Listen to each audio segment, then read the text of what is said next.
साथियों, एफएओ ने बीते दशकों में कुपोषण के खिलाफ भारत की लड़ाई को भी बहुत नजदीक से देखा है।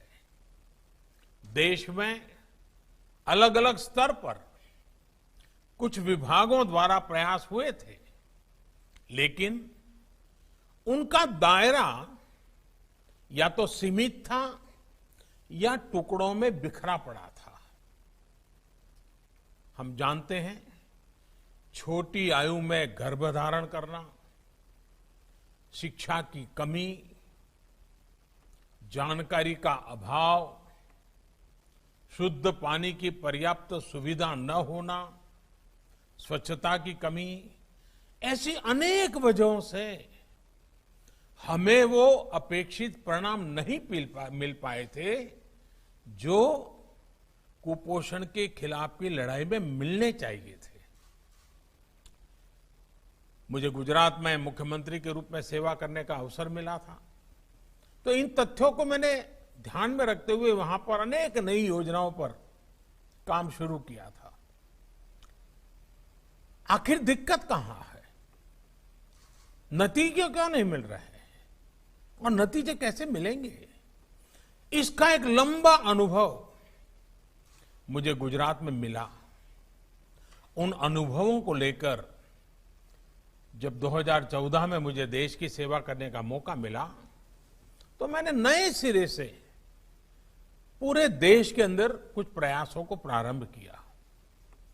हम इंटीग्रेटेड अप्रोच लेकर के आगे बढ़े, होलिस्टिक अप्रोच लेकर के आगे बढ़े। तमाम साइलोज को समाप्त करके हमने एक मल्टी डायमेंशनल, बहुआयामी रणनीति पर काम शुरू किया। एक तरफ नेशनल न्यूट्रिशन मिशन शुरू हुआ, तो दूसरी तरफ हर उस फैक्टर पर काम किया गया जो कुपोषण बढ़ाने का कारण था।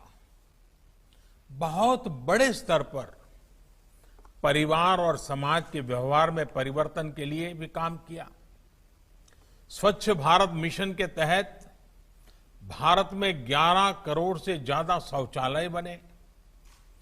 दूर दराज वाले इलाकों में शौचालय बनने से जहां स्वच्छता आई, वहीं डायरिया जैसी अनेक बीमारियों में भी कमी देखने को मिली।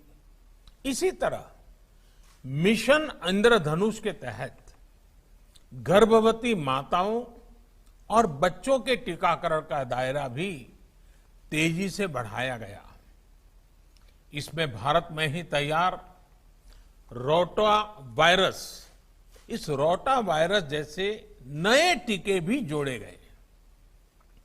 गर्भावस्था और नवजात शिशु के पहले 1000 दिनों को ध्यान में रखते हुए मां और बच्चे दोनों के न्यूट्रिशन और केयर के लिए, उसके लिए भी एक बड़ा अभियान शुरू किया गया।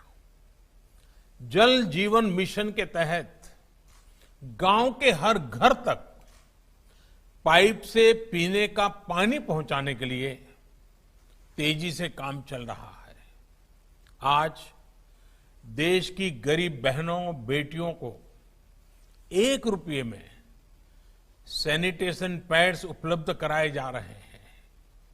इन सब प्रयासों का एक असर ये भी है कि देश में पहली बार पढ़ाई के लिए बेटियों का ग्रॉस एनरोलमेंट रेशियो बेटों से भी ज्यादा हो गया है। बेटियों की शादी की उचित उम्र क्या हो, ये तय करने के लिए भी जरूरी चर्चा चल रही है। मुझे देश भर की ऐसी जागरूक बेटियों की तरफ से चिट्ठियां भी आती हैं कि जल्दी से इसका निर्णय करो, कमेटी का रिपोर्ट अभी तक क्यों आया नहीं। मैं उन सभी बेटियों को आश्वासन देता हूं कि बहुत ही जल्द रिपोर्ट आते ही उस पर सरकार अपनी कार्यवाही करेगा।